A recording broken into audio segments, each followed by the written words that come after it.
At ito po, mga kaibigan, ay dito po tayo sa pansamantalang po ay ang EDF po mga kaibigan. So andito po kami sa likod ng cab at pauwi na. Sobra pong dilim ng mga daan at hindi po namin makita. At ito nga po mga kaibigan, may naglalakad tayo isang lalaki. Ayun, nakalampas na.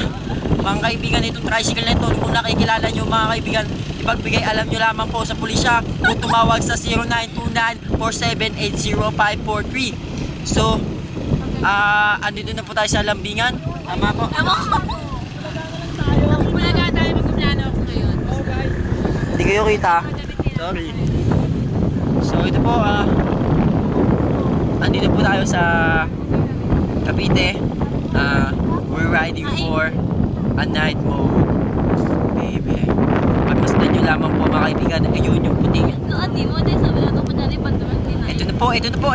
Ayan na, ayan. Kotse na pala. Mga kaibigan. Masyadong bumabagal mga kapatid. Marahil ay malapit na siguro yung multo sinasabi nila. Pagmasdan lang nyo lamang dito sa tulay na to. Diyan na tayo sa isang babae. Ayan. Pagkabay, lumabas ka, no? May lumabas nga sa dako. Kaya nga po, ito po, ganun pa rin po ang nangyayari. Isa pong napakadilim pa rin daan ang aming pinatahak ngayon. Ngayong gabi, it's almost 1:30 na ng umaga mga kapatid. At ayan na po, isang marurot na motorsiklo. Ayan na.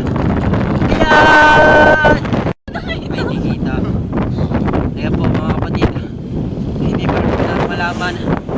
Kabilugan na po ng buwan mga kapatid. Ayan, kita-kita nyo naman. Walang bahid ng pandaraya. Saan pa rin po may mga ito eh. Hindi katamtaman upang makita namin mga daraanan. Pagmasdan nyo po kung may nakikita po kayong kulto.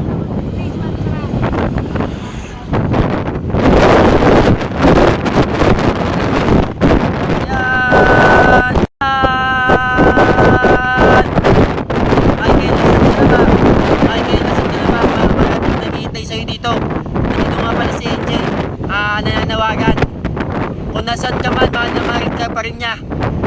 Michael, mahal na mahal ka niya, Michael. Huwag mo siyang iwan. Michael, asan ka na ba? Michael, ko ba yan?